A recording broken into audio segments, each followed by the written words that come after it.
of the speakers tonight. So you can reach out and follow up with any questions or help get any specific issues or projects you might have. Please keep yourself on mute.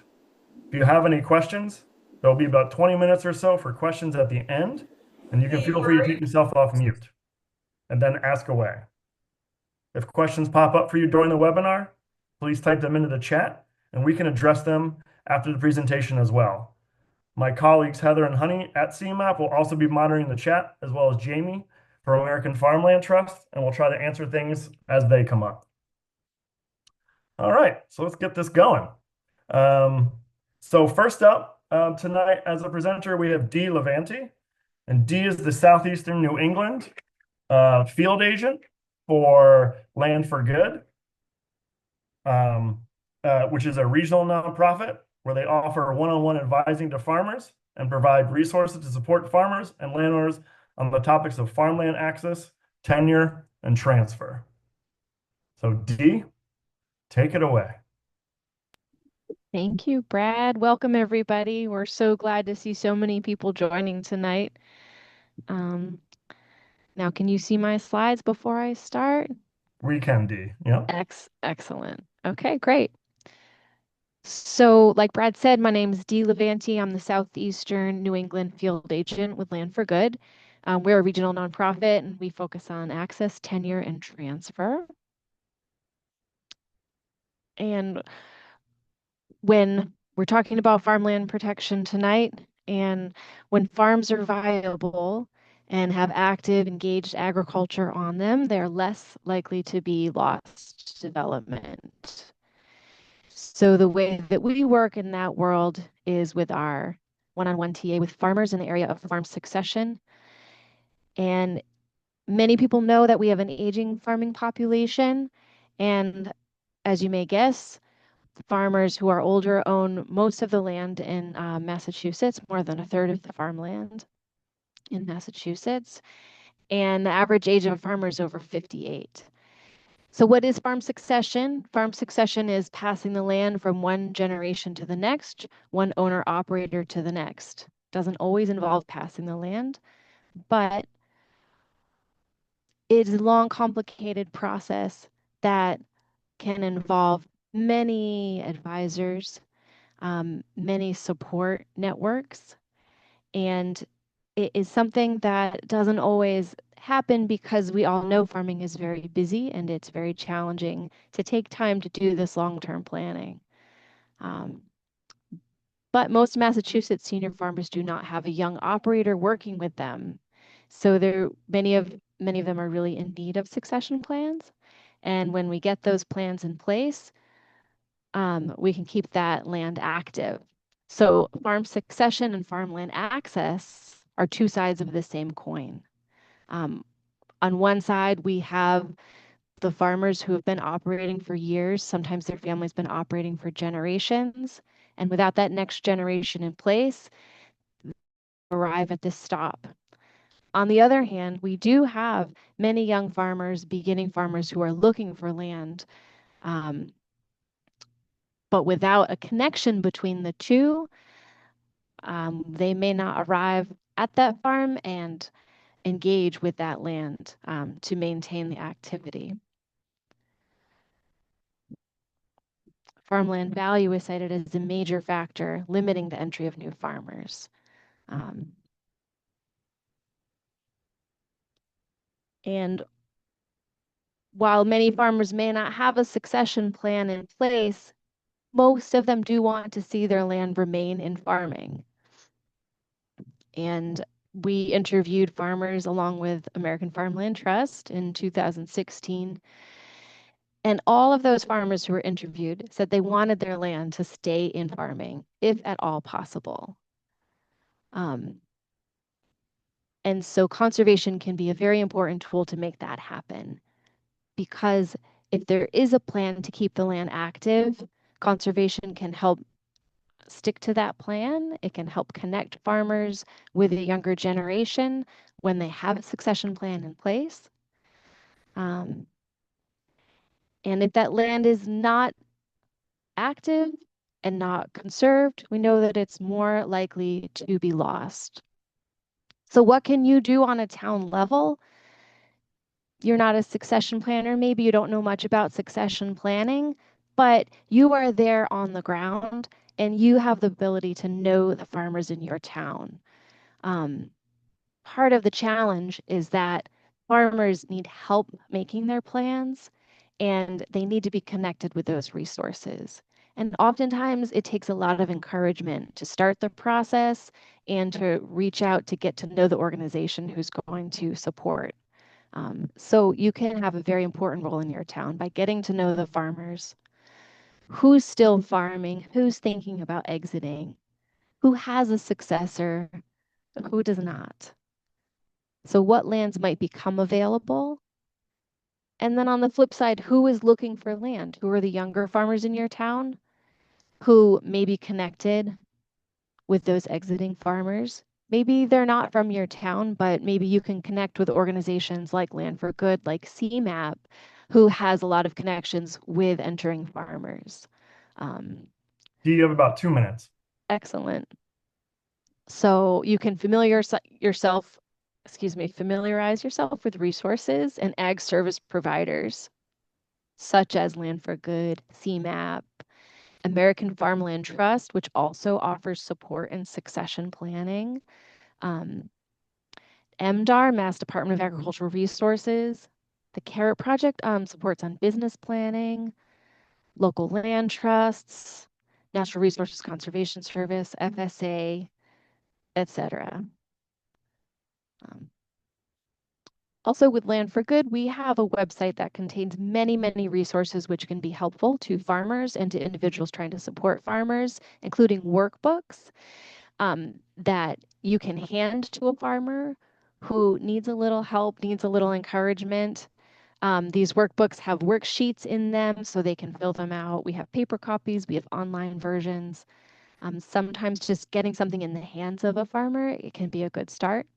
We also collaborate on a website called the New England Farmland Finder, where people can post farmland if they do not have a successor. It's a great resource where maybe they want to lease their farm out to another entering farmer. So I encourage people to go online and check out the New England Farmland Finder, see what's there. We offer farm succession school, and the Mass Department of Agriculture now has the Farm Pass program, which is funding for succession planning services. So I hope some of these resources can be helpful to you, and I hope to maybe hear from you. My email is here, and it'll go out with the follow-up email that Brad will send out. Thank you. Great. That's it for me tonight. Thank you so much, Dee. Um, Again, I apologize that we can't have Dee speak for about 2 hours tonight, which she usually could. And she's a wealth of information and knowledge. So I highly recommend reaching out to Dee and chatting more with her and Land for Good about what she can do, especially for farm succession planning and the like. So next up, we're going to have Pete Westover. And Pete is the managing partner of Conservation Works. And together with his colleague, Sarah Gardner, they're under contract with MDAR to provide technical support for AgComs around the state. He and Cheryl Leckstrom provided that service for almost 10 years, ending in 2019. And he and Sarah are now working to rejuvenate and re-energize AgComs. They have scheduled a series of fall AgCom roundtables to take place on the Cape, Middlesex County, Worcester County, and Berkshire County. Considerable assistance has already come from Dwight Sipler, formerly on the Mass Association of Ag Commissions Board, and Janet Morrison, who is here tonight and is a lawyer and who is also with Conservation Works and has immense experience with agriculture and other land transactions. Pete, take it away, my friend. Okay, excuse me. Thank you, Brad. And thanks, Dee. It really looks like a great bunch of people who are signed up for this tonight. So I hope we get some participation from all these experts. So I've been, as Brad mentioned, I've been working with Sarah Gardner. We've been partnering on this project to help rejuvenate agricultural commissions. And what we want to do is talk about where AgComs fit into the farmland preservation picture, the status of AgComs right now, the powers they have that come from Chapter 40, Section 8L, which not everyone is aware of, what kind of planning it takes to be able to use these powers. And then we want to refer to where AgComs fit into the state farmland action plan that Catherine Otto has been working so hard on. And then finally, I hope there's time, quickly, a case study of an effect of a successful right of first refusal situation. So our contacts at MDAR have been Jared Kennedy and Winton Pitkoff, who each have a lot of experience with this part of the agricultural picture. And we've gotten super support from Ashley Randall, the commissioner. So we are well aware that AgComs are only a small part really, of the entire scope of land preservation, farmland preservation that has been going on for years. The APR program, conservation land trusts, and a good parallel to what AgComs have been authorized to do by Chapter 40, Section 8L, is what conservation commissions have been doing for a long time under Chapter 40, Section 8C. And they are very, very parallel in that ag commissions are now authorized to purchase and own farmland on behalf of the town, hold conservation restrictions, which of course need to be tailored to the specific agricultural situation. Accept donation of farmland or donation of funds, to manage and control farmland that they might be able to acquire and then lease out, and to establish agricultural funds at the town level, which can be used for any of the purposes listed under Chapter 40, Section 8L. There are a lot of other things that AgComs have been doing to strengthen the agricultural economy at the local level and to help put APRs in place, collaborating with land trusts. And I should mention that some of the indigenous groups around the state are now involved in very successful and interesting agricultural projects. So Brad mentioned Dwight Sipler, who is a former member of the Mass Association of Agricultural Commissions board, which has been active for a while, but there are now efforts to bring it back. Dwight has updated the map and is doing a good bit of research to determine which AgComs are active, what they're doing, whether they have right to farm bylaws, lots of information, which is really helpful. The Mass Association of Conservation District, MACD, is also beginning an effort, especially focusing on AgComs in the eastern part of the state to rejuvenate them. And then there are groups like the Island Grown Initiative on the Vineyard, which are working to figure out how ag commissions can help their farmers. So this is just a small bit of the chart that Dwight has put together to focus on what the status is of the AgCom in each town. And it's extremely helpful and extremely detailed, and covers the full range of about 160 AgComs. And we're well aware that a lot of them have been inactive for a while. As you are well aware too, farmers have limited time to spend on AgCom projects, but it's the AgCom members, and we've got a list of just about 500 at this point, represent a terrific reservoir of brain power. And so how best to help them focus is one of the challenges. So I mentioned Chapter 40, Section 8L, and I'll talk some more about what the powers are. But AgComs that were created before the date that section was approved, August 9th, 2016, are automatically authorized by, they've automatically accepted that section. AgComs that were formed later need to go back to their town meeting or city council or town council and ask for a vote to adopt or accept Chapter 40, Section 8L. And there are towns that are definitely beginning to do that. So here are a short list of the things that ag commissions can do now. And people should be familiar or become familiar with Chapter 40, Section 8L, just as they should become familiar with the State Farmland Action Plan, which is online. So purchasing and owning farmland on behalf of the town takes a vote of town meeting, or city council, but it's the AgCom that initiates the purchase and then follows through. And the wording in the deed is to acquire the farm parcel to be managed and controlled by the Agricultural Commission under Chapter 40, Section 8L. And that's, again, parallel with Chapter 40, Section 8C.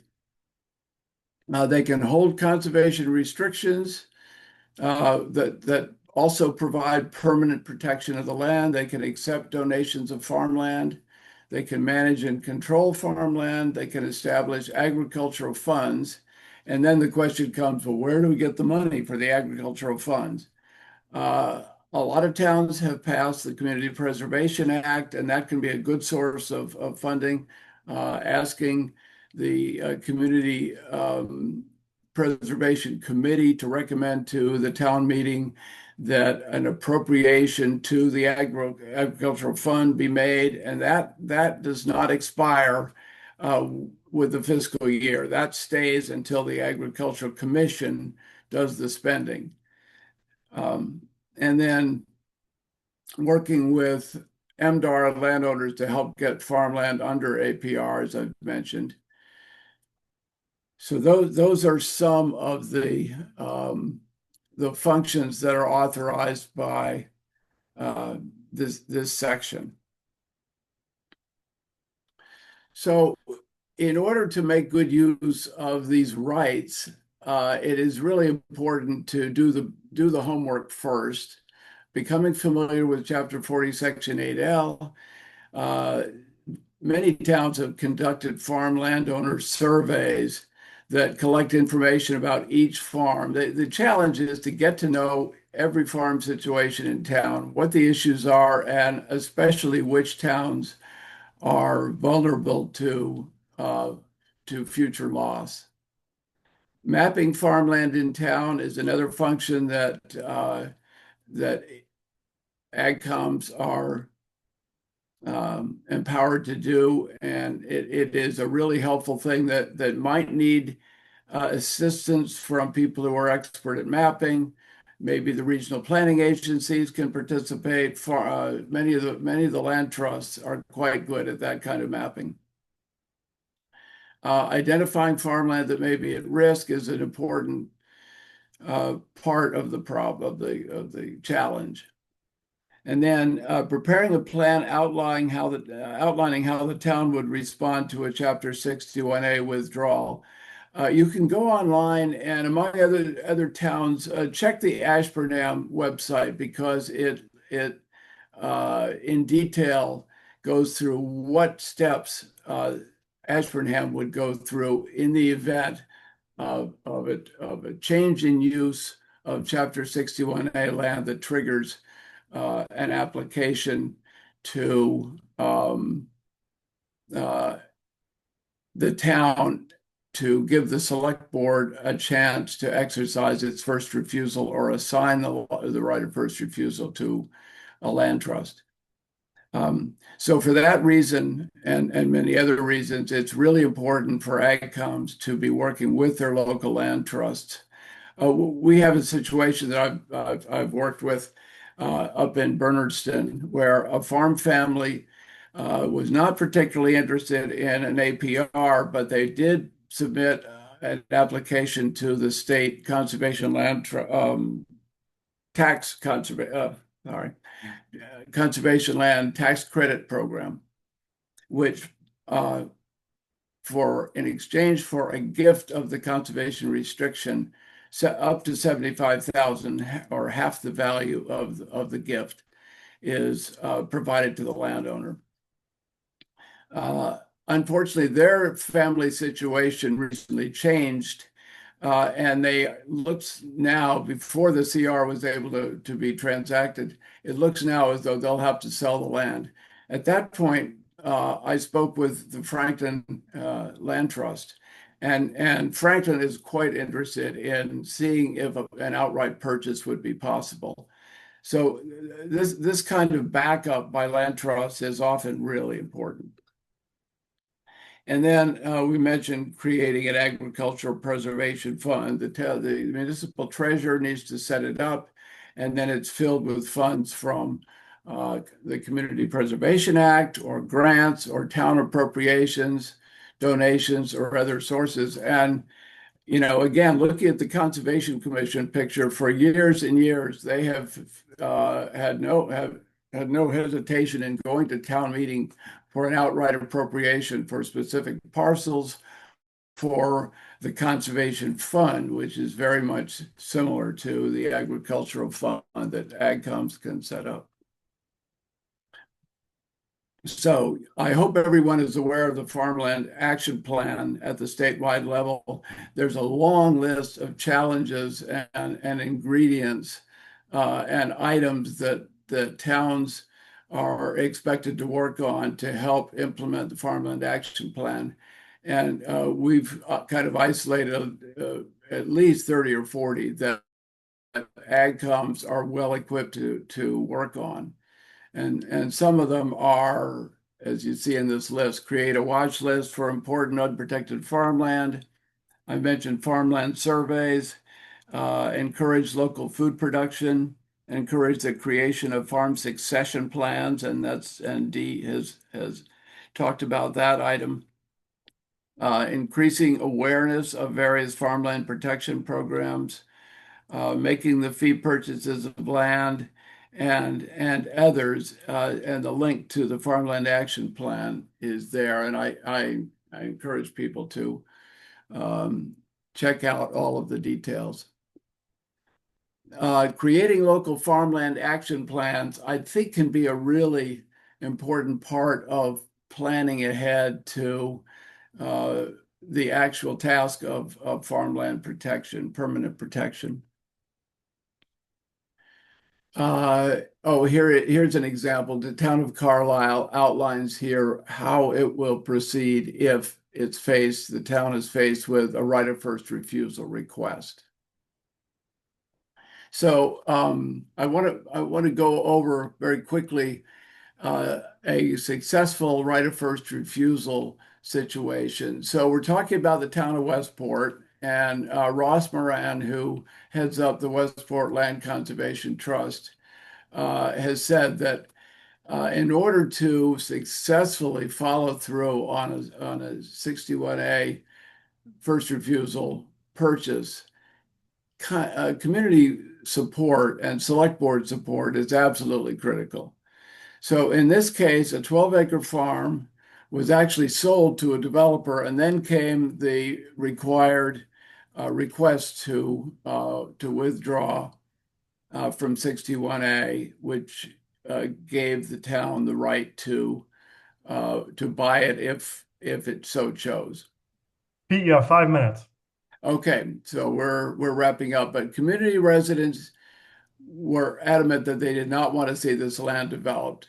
So there was a lot of support at the community level. The developer had planned a small development, several houses. So within the 120-day period that the select board has to decide on whether or not to exercise that right or assign it, the select board went ahead, voted yes. And then within the next 90-day period, the Westport Land Conservation Trust raised $400,000, partly from the Community Preservation Act and partly from private donation. We know that that particular land trust is really good at bringing in funds. So within the following 4 months, then the Land Conservation Trust recorded a conservation restriction on the property, which is now held by that trust together with the trustees of reservations.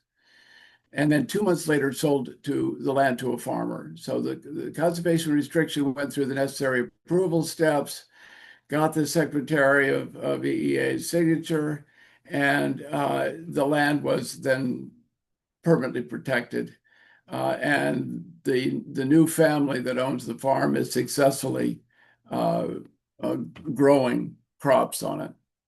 So where a lawyer comes in is to record the assignment in the Registry of Deeds, file an affidavit affirming the purchase and sale agreement, recording the property transfer, recording a new purchase and sale agreement, and then recording the sale from the land trust to the new farm owner. So there are clearly wrinkles that can change from town to town, and that has the resources that Westport does. But I think by planning ahead and by working with the land trust that might cover your area, it can be quite helpful to be ready to act on that kind of a first refusal request. I don't know how many successes we've had around the state, but I know there have been other towns that have gone through this process. Westport has actually done several. So just to remind you of all the resource organizations that AgComs can draw on. I won't read the list, but they're all ready to assist, I think it's fair to say. So I hope people will make contact with these. And I haven't mentioned the fact that some towns that have farming going on have not yet established ag commissions. So that's one of the hoping to focus on, along with helping train AgComs, especially new members. And Sarah has been working very hard to schedule several roundtables that are coming up this fall, starting with October 4th. There's a roundtable that we've got scheduled for Cape Cod, and then there will be subsequent roundtables for AgComs, and not just for AgComs, for all sorts of agricultural people and groups. So there will be one in Worcester County, Middlesex County, and Berkshire County. And then in the spring, Northampton has already offered to host a roundtable there. And we have found in the past that it is so important for AgComs to talk to each other and to share stories, share successes and issues. So that is all I have now, and I hope people will have questions later on. Awesome. Thanks so much, Pete. There is a lot there, but it's really exciting that there's some energy really behind getting AgComs going again. They were such an important part of all of our cities and towns for a long time, and it's great that there's an effort back there once again to see that support across the state. So thanks again, Pete. Thanks, Brad. Yeah. Next up, we have Karen Pettinelli, who is the Principal Natural Resource Planner for SERPID, the regional planning agency for 27 municipalities in southeastern Massachusetts. Karen has a background as a farmer in Eastern Mass and as an agricultural policy research consultant for organizations like American Farmland Trust. As part of her role at SERPID, she is working to support municipalities in land preservation and farm viability efforts, expanding on SERPID's long-standing efforts to support agriculture in southeastern Massachusetts. Karen, take it away. Thanks, Brad. Yeah, you said a lot of the things I would say in this slide, but a quick overview of SERPID in case people aren't familiar with it's a regional planning agency. Oh, wait, it won't. Oh, okay, there. this is our region, and we provide technical assistance to these communities in a whole variety of projects. And as a natural resource planner, I assist with land protection projects as well as like other projects that relate to farms and support environmental issues in the area. And the two things I'm going to talk about today are two planning tools, essentially, that municipalities can use to help support farmland protection. And the first one is an open space and recreation plan. And the second one is, well, it's more of a zoning tool, but open space and residential design bylaws. And I'll go more into what these are in the following slides. And so before I go on about that, I just wanted to define open space quickly, since it's kind of a planning term and it can be a little confusing. I just generally understand it as outdoor space because it covers like this whole list of things here.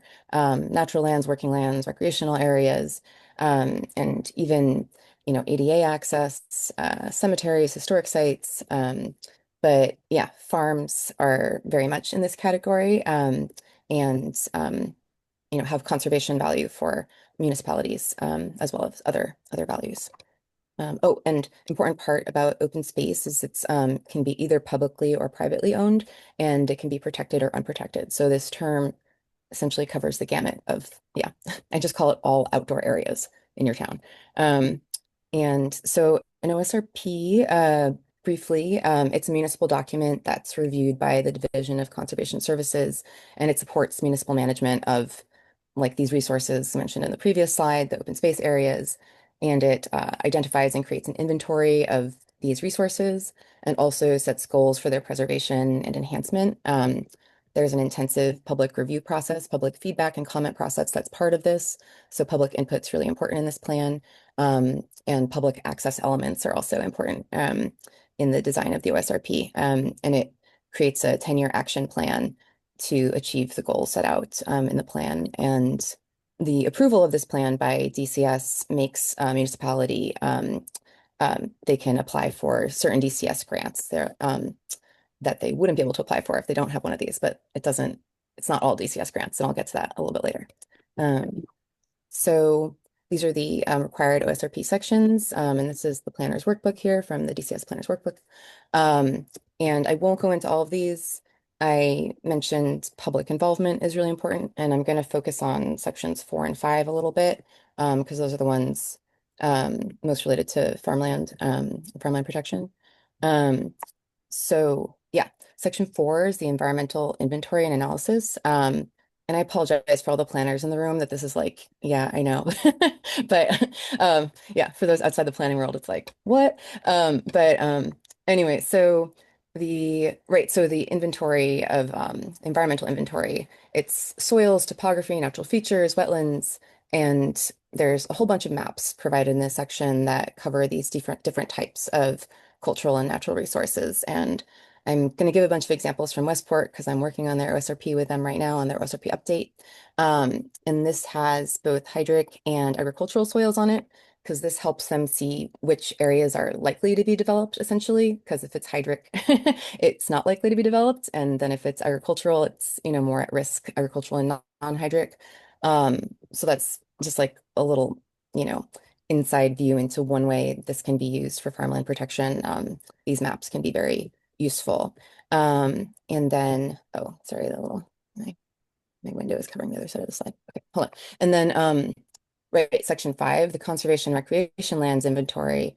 This covers ownership and protection status, amongst other things. But essentially all sorts of things about these parcels that kind of dictate whether they are at risk of development, or, if they need more protection, or if they're protected, or what's their current use, recreational use, zoning restrictions, etc. So yeah, this section is, goes on and on about that. Lots of maps. And what's important about this, I find, is that this may be one of the only times that a municipality really assesses and inventories its farmland and other and natural lands. And as part of it, Chapter 61 properties are inventoried, and it's more than just the state level 3 data that you can get on MassGIS. It's joined with the assessor's data and land trust information to make the most update and accurate maps of the Chapter 61A properties. I mean, other chapter lands also, but for the purposes of this presentation, 61. And what was I going to say about that? Yeah, so this may be the only time in 10 years, since these plans are good for 10 years, that your town might actually assess and have an inventory of these lands. So it's an important tool for planning around. Karen, you got 5 minutes. No, okay. All Sorry. right, I'll move faster. Anyway, here's just from Westport. Yeah, okay. Here's part of their inventory. So, okay, and then section 6 and 7, analysis of needs, take all the inventory and public input, analyze all that, and create your action plan where you can decide to preserve farmland amongst the other things. So here's Westport's, their previous plan goals. So yeah, this is some ways in which the OSRP can support farmland protection. Not all inclusive, but providing the inventory, like I said in the last slide, allows the municipality to plan for farmland protection, and brings awareness to threatened parcels potentially. And also, yeah, anyway. And the natural resources inventory, I think, is also important for protecting farmland because, as you know, development affects farmland also, where if we're losing a lot of forests and and other open spaces, it will cause runoff and all sorts of other issues. We're losing habitat buffers surrounding farms. So the protection of natural resources is also important for protecting farmland. And then the public input process is really important for public awareness, which sometimes is lacking in towns around like what farms there are. You know, is there like a threat of development? Is there succession? Are there succession problems? So this can just be an opportunity to bring public awareness to farmland threats and farmland presence. And supports grant applications and conservation restriction approvals. So there are some DCS grants, right, that require an active OSRP, but I'll get to that next slide. They don't actually, those aren't really farmland grants specifically, but this can support grant applications in that your municipality has a plan and sense of what farmlands exist, what they want to protect, and then when grants come around or envisioning grants coming around in the future, you know it's going to come, you can plan for that, and then you have a document to back up your grant proposal. And then that also is true of CRs. When they're submitted to the EA for approval, you're asked how they align with your public policies and plans. So having an active OSRP is really helpful for CR approvals. So yeah, I won't talk about this too much. So these are DCS grants where an OSRP qualifies you to receive these top three, and the land grant is the only one that ag land is part of what it's what the awards cover. But ag land doesn't actually score well in these grants. So I won't talk about these a lot, but just wanted to let you know they're there, and and it could score well if there was like a lot of public access and biodiversity components to your farmland. But the Landscape Partnership Grant through DCFs is like a large scale, unfragmented conservation working lands grant. And so this can be useful, and the OSRP is not required, but having that plan would really help with a grant like this to support your proposal. And then along with that, I'm just talking about MVP very quickly because it's a really cool grant. It's really great for municipalities.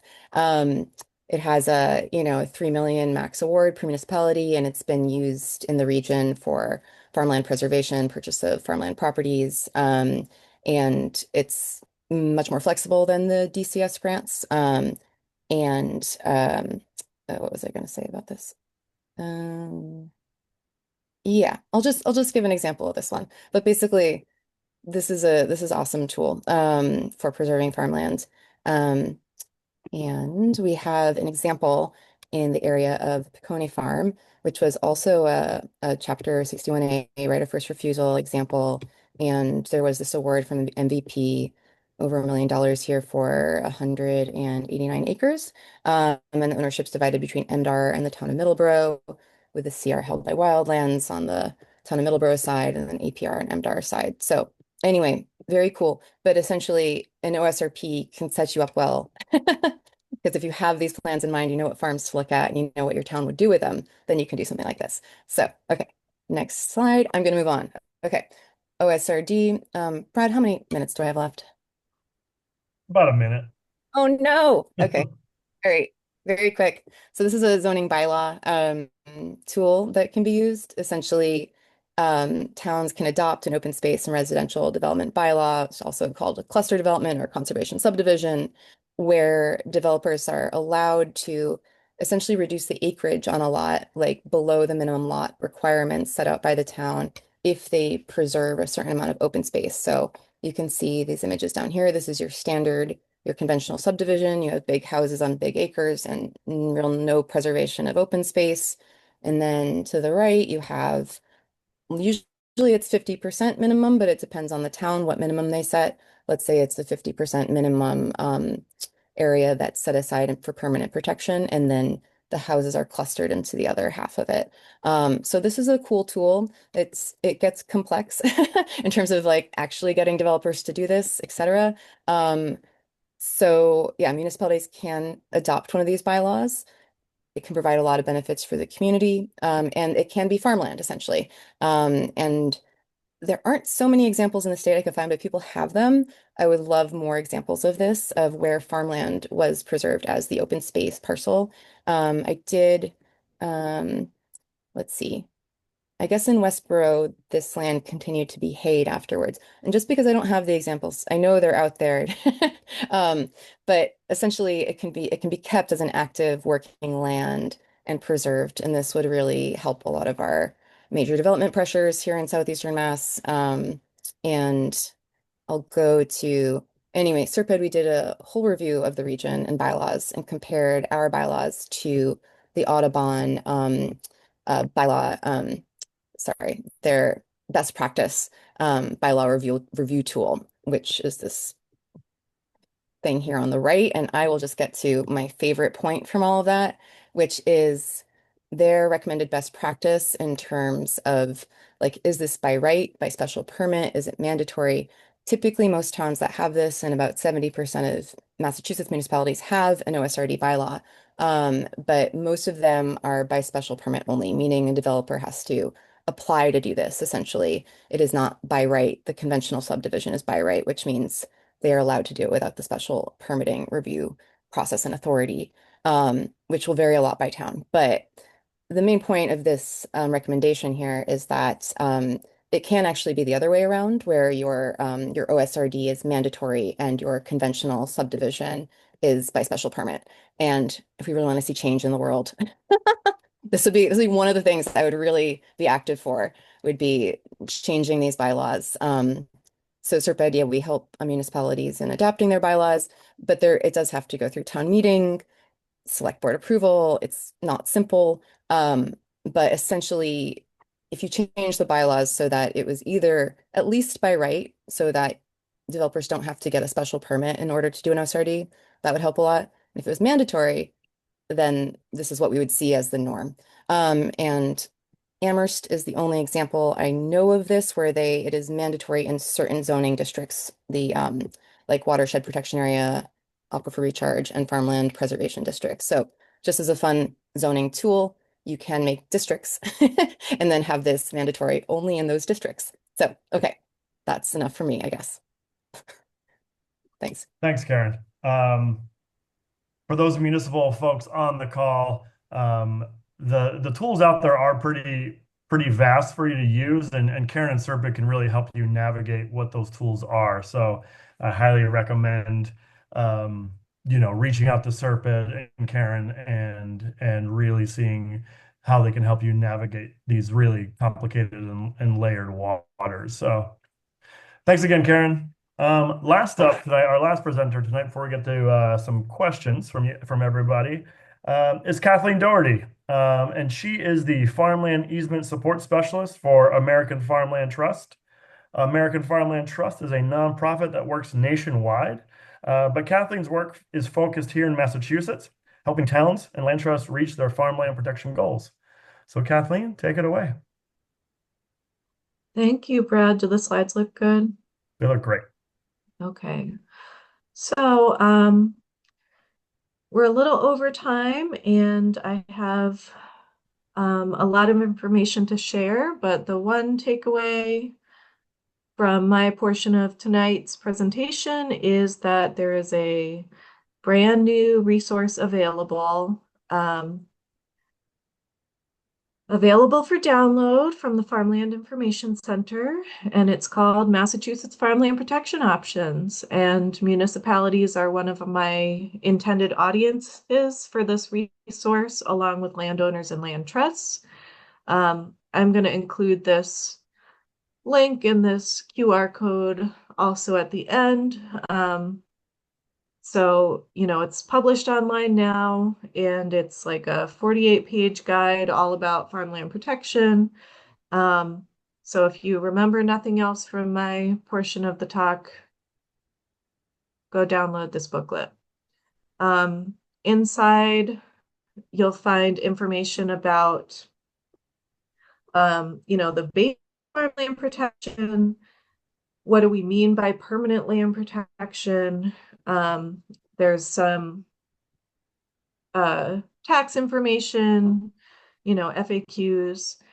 I included this list of common acronyms here, which is obviously also inside the booklet, but, a conservation restriction versus an agricultural preservation restriction. And then you'll also hear the term OPAV. So 20 minutes is not enough time for me to get in depth with all these, but this guide is a great resource to learn more about it. The guide also has a comparison of the most popular and commonly used programs and, specifically funding programs to protect farmland. I will happily answer questions about any of these, but I just wanted to preview, how we compare those programs, who can apply for them, who holds the conservation restriction at the end of the deal, what are the terms of the conservation restriction, so as Karen was mentioning, for example, the land grant and other DCS grants can protect farmland, but, the question is, are you allowed to have structures when the farm is protected? Is a farm going to even rank very high in a program like that that's designed for biodiversity? So that's what we're talking about when we're comparing programs. What's the right program to protect this farm? There's this big, beautiful chart inside, which just compares programs based on those criteria that I just mentioned. And the third part of the guide is all about keeping farmland and farming, and it touches on a lot of the topics we've just been talking about tonight, forming an agriculture commission, talking about a right to farm ordinance, planning for agriculture, and also drafting farm-friendly restrictions and farm-friendly leases and licenses. If you're going to allow farmers to use town-owned land or have a restriction that is held by the town, how do you make it farm-friendly? So here it is again, and the rest of my talk, I'm going to spend 5 or 10 minutes just exploring some case studies. And these are included in the guidebook as well. But just to kind of showcase the different roles that the town can play, and also, different sort of deal structures for protecting farmland. So it would be a really weird coincidence if there were two Dwight Sipplers. I think this is probably the same person that Pete mentioned earlier, for Small Farm in Stowe, Massachusetts. This was a great conservation success story in 2018, and it's actually two separate farms that were protected in the same year. At the same town meeting, the CPA funds were approved for both farms. For Carver Hill Orchard, the primary farmer was injured in a farming accident and sort of had to retire prematurely. And eventually his son decided to leave his career and come back to the farm. But in the meantime, there's this question of how are we going to keep the farm going? For Small Farm, similarly, conservation was the answer to a question of who is going to farm the land after we're gone. so the Sipler family didn't have heirs and was, you know, wanting to pass the land to the next generation at an affordable price. So both of these farms were protected, and the town was a leading partner on both. The town partnered with the local land trust, which I think we mentioned earlier with the Peconi Farm and Wildlands Trust. That's often a recipe for success for the town and the land trust to team up. And with their forces combined and with the various grants that each one is eligible for, to be able to put a deal together to protect the land. So the funding sources to purchase the restrictions on both of these properties, both received CPA money, which the town allocated at town meeting. One parcel received the land grant and one parcel received the conservation partnership grant. And for small farm, there was also a substantial bargain sale component, meaning the landowners accepted a purchase price that was lower than the value of the restriction. And so they were eligible for a tax credit, and it also made the deal come together because it was that much less fundraising. So some takeaways for this case study. Like I said, the town teaming up with the land trust is a great recipe a lot of times if you can make it work. Both deals ended up facilitating the transfer of the land to the next generation. So in the case of Carver Hill Orchard, it was within the family, the land transferred. And for a small farm, it was, you know, an external person that they sold the land to. Both farms include some public access, which is a condition of most of the DCS grants, land grant and conservation partnership. It's limited on both properties to a certain portion of the land, which is desirable for farmers. It's important for farmers to be able to keep the public out of their fields and out of, you know, away from their livestock and everything. And the last issue I'll mention here is housing. Housing was a key issue for both of these, and I could talk at length about the importance of affordable housing and affordable farmland as sort of two sides of the same coin. You know, the farmer needs to live ideally on the farm. If you have livestock, you can't really live off the farm. And for both families, it was sort of a key issue. So for Carver Hill Farm, the family decided to carve out a house lot and exclude it from the conservation deal, which worked out for them. So it's completely separate from the conservation restriction. They also were able to include within the conservation restriction a reserved right to build a house in the future, which I think is great. I don't know really if you could do that now with the land grant program, but they did it at that time. On the opposite side of the issue, small farm did not include any housing. And then when they transferred the land to the next buyer, the new family that purchased it like would really like to have a house, and they're not allowed to build a house on the farm. And that's pretty typical with a lot of conservation restrictions, and I wish it weren't. But you know, they're having to live nearby but not on the property as a result of the way the conservation restriction was drafted. I think, Brad, do I have time for one more case study? Yeah, you could go 10 more minutes. That's fine, Kathleen. Okay, I know we're a little behind schedule. Totally I'll fine. do one or two more. This one's a little more simple in terms of the story of how the deal came together. In Upton, this farm had been in the family for over 100 years, but was sort of less active until 2011, when the young generation started revitalizing the farm. And 10 years later, they decided they wanted to protect the farm.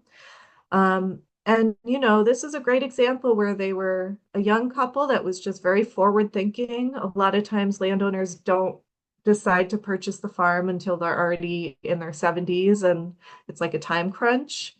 But this couple wanted the land protected, and they also wanted the proceeds from selling the restriction so that they could buy out a family member. So that's a great example of, they got a cash payment from protecting the land. They were able to invest that back into the farm, so they own the whole thing with no mortgage. The funding sources to protect this land. The couple applied to MDAR, which is the Department of Ag Resources. That is sort of the best known and best funded program for farmland protection in the state. And it also happens to be one of the oldest state farmland protection programs in the country. In turn, MDAR, what they often do is look for cost share funding. And they went to the USDA, which has this great farm bill program called ASAP-ALE. It's a very long acronym, but it stands for Agricultural Conservation Easement Program, Agricultural Land Easement. It's a farm bill program that can provide up to 50% of the value of the restriction. And then the last little bit, the last 5 or 10% came from the town of Upton.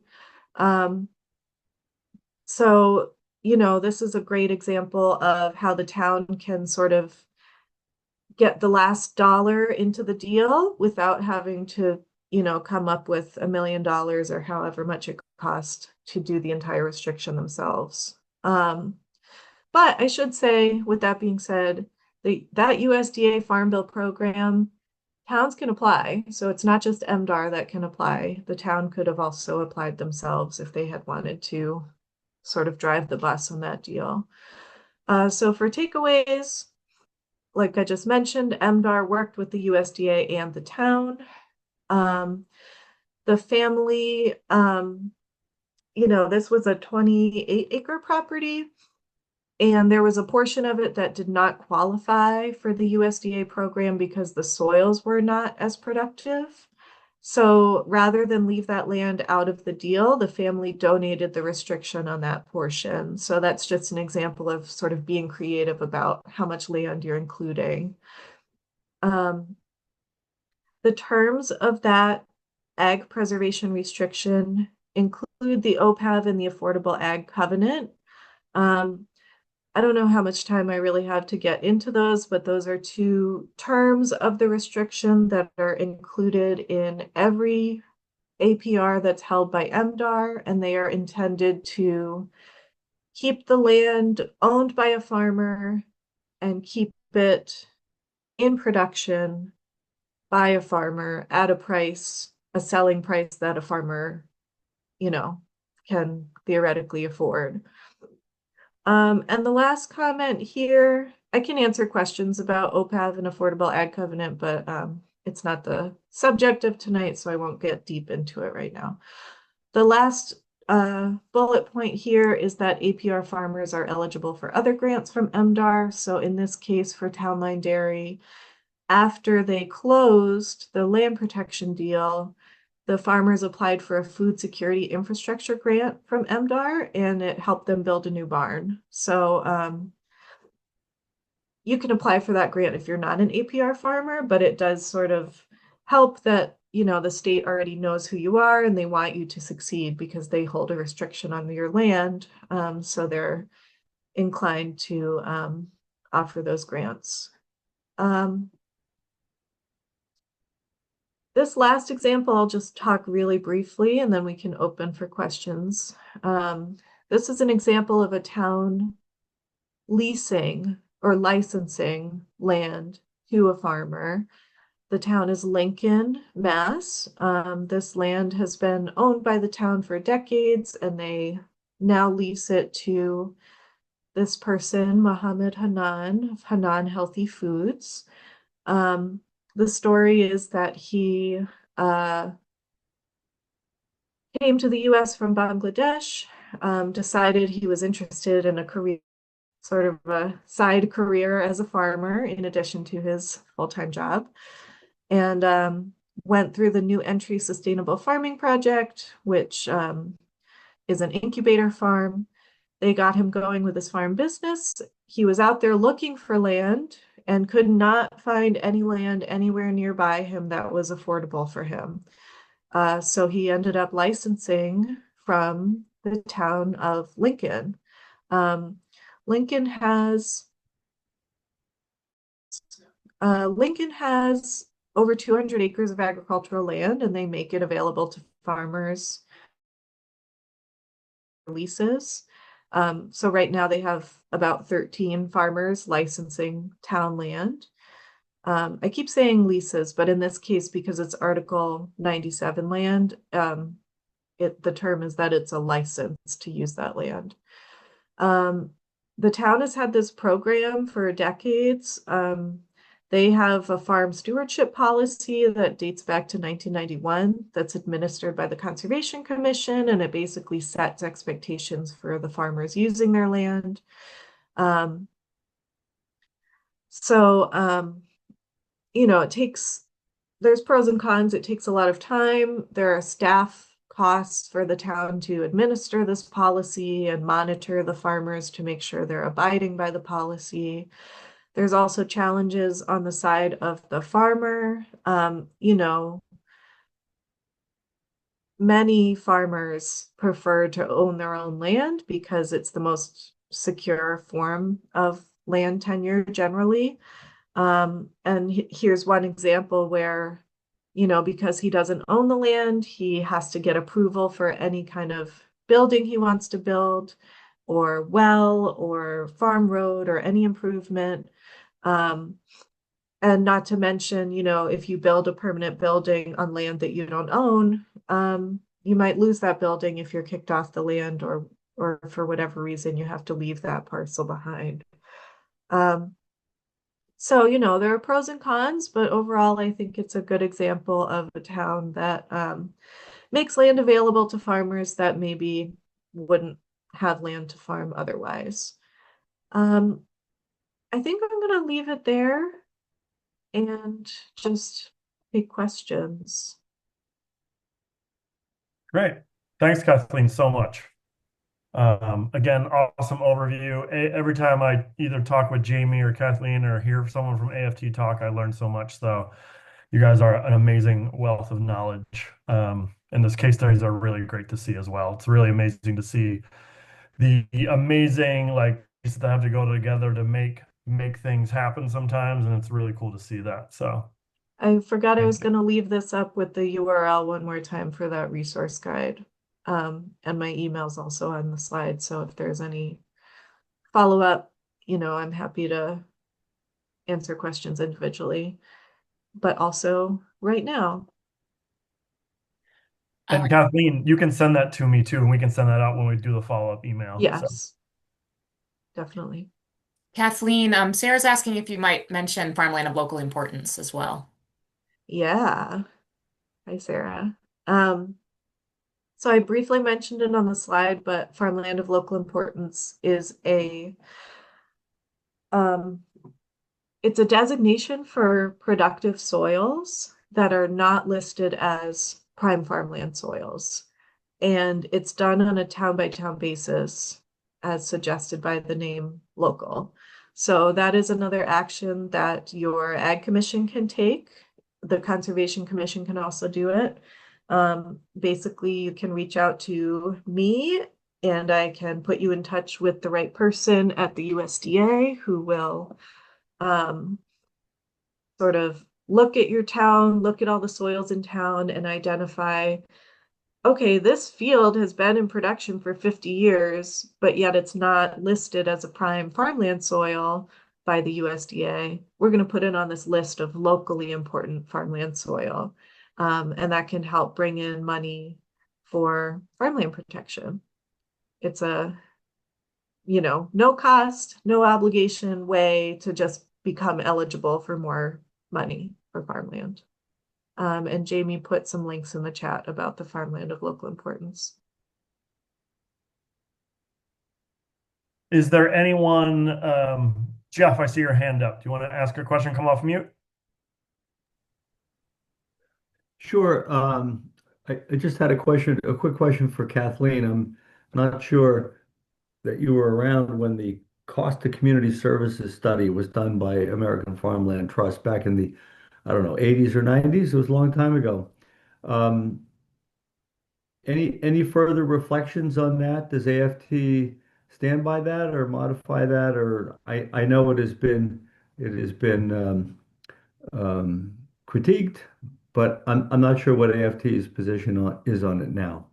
Well, there are more recent ones from AFT from 2016, and then Mass Woods actually published a few cost of community services studies from 2019.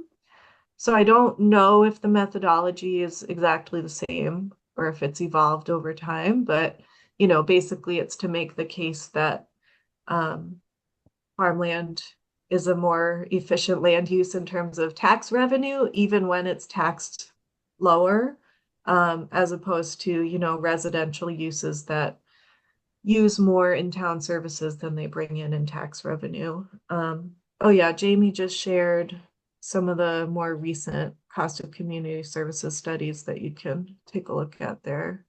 I'll try and find the Mass Woods one too. That's more recent. Great. Bill, I saw your hand up next. Yeah, hi Kathleen. That's great. I'm not pounding away on you here, but when you talked about farmland of local importance, last year I was working with the Wildlands Trust and Old Colony Planning, which is where I would do some part-time work.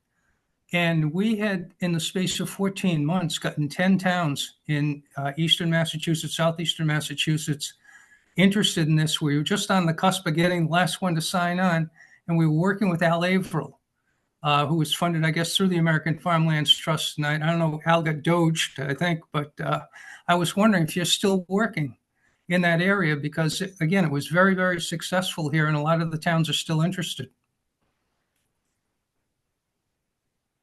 I can take that. Yes, we had to pause Al's work temporarily, as well as Sarah, who was assisting with this project as well, working really closely with Al. We hope to be able to return to some of that work in the near future. So stay tuned. It's my response. Thank you so much. Yay. Yeah. Thanks for asking. Thanks, Jamie. Yep. Martha, I saw your hand up next. Hi. I'll turn my camera on. Hi. Hi. I have a request. All of the links that were in the chat, can we have those emailed to us as well? Sure. Awesome. Because there were so many that I was trying to click on that I was just not getting. I'm sorry, I was going nuts just dropping them You in. were. I loved it though. It was wonderful. It was perfect. Good. So I am the agricultural chair for and we are currently doing the town is doing a master plan. I guess my question is, what's the difference or how does a master plan compare to an open space recreational plan? I'm not an expert. I can give it a shot. But basically you don't have the same inventory of lands in it. It's not like a required part of the master plan. Master plan tends to focus on housing and economic development and less on your like natural resources. So farmland is in there, but you don't have the Chapter 61A lands categorized and mapped out. And it doesn't you can do a merged like master plan and OSRP that then can go to DCS for approval for the OSRP, the grants that support that you become qualified for with your OSRP. So you can do that if you do a merged plan, but essentially it's not as extensive on the natural working lands side of things. I don't know if other planners here have more to add on that, but I think that was a great explanation. So thank you. That definitely answered what I was looking for. How would I find out if if Clarksburg has an OSRP? Where would that information be? you would think it would be on the website, but that's not always the case. I would talk to your conservation agent. They would know because they're usually the ones like spearheading the process for the municipality. But Okay. yeah, or you can talk to your regional agency. Actually, they might know. Okay. I will call some people. Let's see, I think I had a question. I'm sorry, I have all the questions. I have a question for Pete Westover. I don't know if he's still around. Hi, Pete. Hi, Martha. Good seeing you. Good to see you again. I know you said that Chapter 40, Section 8L, we need to make sure we're like within those parameters. We're a pretty new AgCom as of 2023. Is that something we should talk to our select board about, or is that something that we're kind of in since we're so new? Yeah, I would talk to the select board and see if you could put something on the warrant, and we could help you with the language of a warrant article. We have run into a few towns that have elected to stay as what they call agricultural committees or advisory committees, which don't have the powers of 48L. Mm-hmm. And we're not encouraging that because I think they're wasting, potential that they could be exercising. Yeah. But most towns really will prefer to be under that section. All right, wonderful. Thank you. I'll send you an email about that. Great. Good luck with that one. Yes, thanks. I love a good challenge. Does That's all I anyone else had have for any- questions. Thank you. Oh, thanks, Martha. Does anyone else have any questions? Jeff? Thank you. I just it's not really a question, but it just builds off Karen's remarks about zoning for local ag protection. And she cites OSRD, Open Space Residential Design, which is a form of cluster development. But there's also another tool out there called Natural Resource Protection Zoning, NRPZ. It's also in the state smart growth toolkit that EEA puts out. And so if you're considering zoning measures, I'd urge you to consider this as well. It's generally more protective than OSRD. It is by right, generally always by right, and requires up to 80% preservation. So it's another tool in the toolbox, and I hope towns will consider it. NRPZ. Great, thanks, Jeff. Karen, are you working with that? I thought that was another name for the same thing. I'm familiar with that smart tool. Kurt has sent it. He said there were some updates where they used to use one thing on their website for their smart growth tool, and then there was another one. But I've been using that document also essentially for our bylaw recommendations. I was unaware if it has like different kind of minimum restrictions or if it is. Yeah. Yeah, but I mean, you can design your OSRD to be like 80% protection, and you can design it by right. Which is really up to the municipality, what level of protection they want to include with their bylaw. But I don't know if there's like if those are different things or if they're different names for a similar thing or how that works. But yeah, I'm curious about it. Well, they're in the same family, but anyone who's familiar with families know that family members can be a little different. So it's um, the principal difference is that OSRD is based off of underlying conventional zoning densities, and NRPZ is based off its own density calculations, which are a lot lower. It's a form of down zoning, actually, and might seem like you can never pass anything like that, but once landowners become familiar with it, they're actually pretty supportive in most cases. Gotcha. Okay, cool. Yeah, the site calculations are different, or what you're saying. Yeah. Yeah. Infrastructure costs are way lower. Yeah. Thanks, Jeff. Mike, I saw your hand up. Thanks very much. Just a quick comment on that conversation about cluster development or OSRD. The town of Acton has just made cluster development mandatory over the whole town.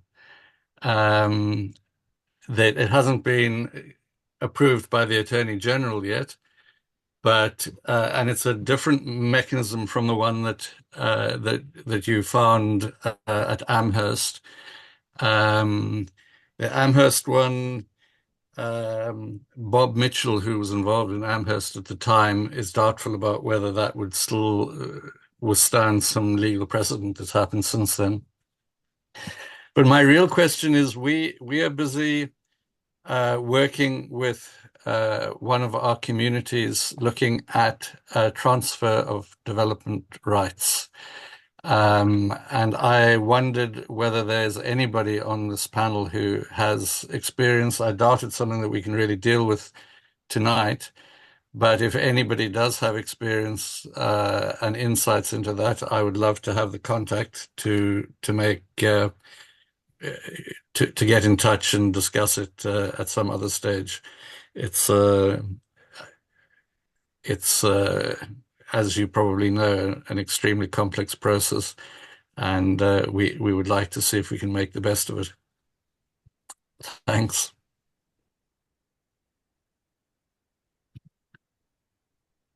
So does anyone here have experience in that? Jeff does. Well, I'm a consultant. I've worked in lots of towns, and we've passed TDR associated with NRPZ bylaws so that people can preserve lands that are not connected to the development project, and then the import the development rights into those projects. So it's kind of a interesting version of TDR. But what I've learned over the years is most of the objections to TDR come from the people who live in the receiving zones. The sending zones, no problem. Yeah. We get to get compensated for our rights, and we'll send them elsewhere. The receiving zones, well, here it comes. Here comes the development rights. And the key, I think, is not to define the receiving zones precisely. Leave it open. And so that nobody really thinks, oh, crap, I'm in a receiving zone. I have to oppose this. So I think that's an approach that makes it a lot more acceptable and easier to get past. Yeah, yeah, I'd add on, I'm remembering my professor at Tufts in the planning department, John Witten, who's like genius about this stuff. His recommendation around TDR to make it more viable was to set up like a TDR bank essentially for Massachusetts, where you could sell to this bank and then it would sell like outside of your municipality. And that, of course, is also very complicated, but that's another question around like, can you sell outside of your municipality, or how to, I know that's not usually how it would run, but that's just another, you know, like how could we make this work kind of thing. Yeah. Bill, you have your Thank hand you. up? Hey, all right. I was glad to hear Jeff answer that. I figured, Jeff, when your hand went up, that was what you were going to talk about, TDRs. So this is good. You're making me feel young again with down zoning and TDR stuff. This is good stuff. And speaking of young, this is my comment here, Brad. I was wondering, we're talking about really the future of agriculture here tonight, too. How is the Agricultural Youth Council that MDAR facilitates being kind of woven into all of this? I mean, there's some great ideas. There's a lot of history. I mean, institutional knowledge. And we want kids to become interested in agriculture. We want succession. We want farmers, people who respect the land and want to work the land. So if anybody's on here, can anybody tell me what's going on with the Agriculture Youth Council?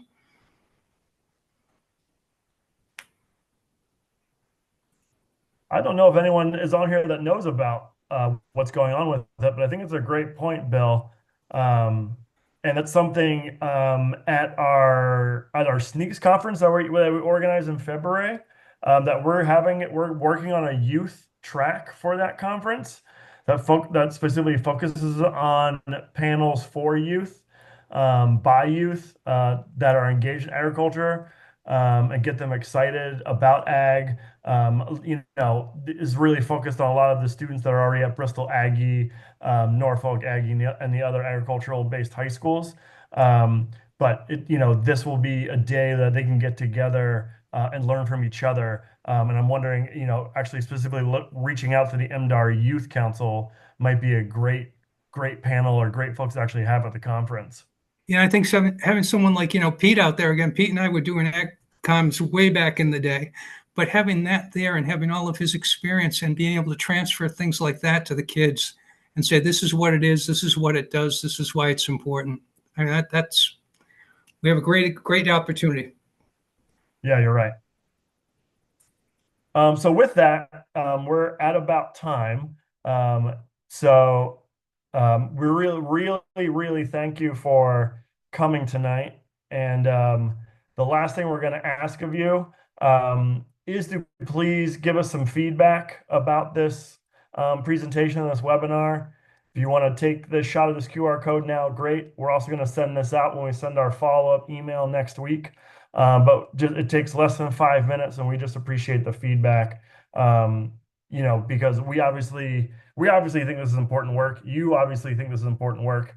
We want to keep doing this, and we want to do it better each time, and do it for more people. Have different presenters, and really dig into some of the meat and potatoes of all this stuff. So please let us know what you think. We'd really appreciate it. I really want to thank all our presenters tonight. Again, they all have such wealth of knowledge that 90 minutes doesn't do this justice. But really appreciate their time and their expertise to this really amazing subject. And they eat, breathe, and live this stuff. So if there's anything that you have questions about, please follow up with them. And if they don't know, I know they're going to put you in the right direction of who does.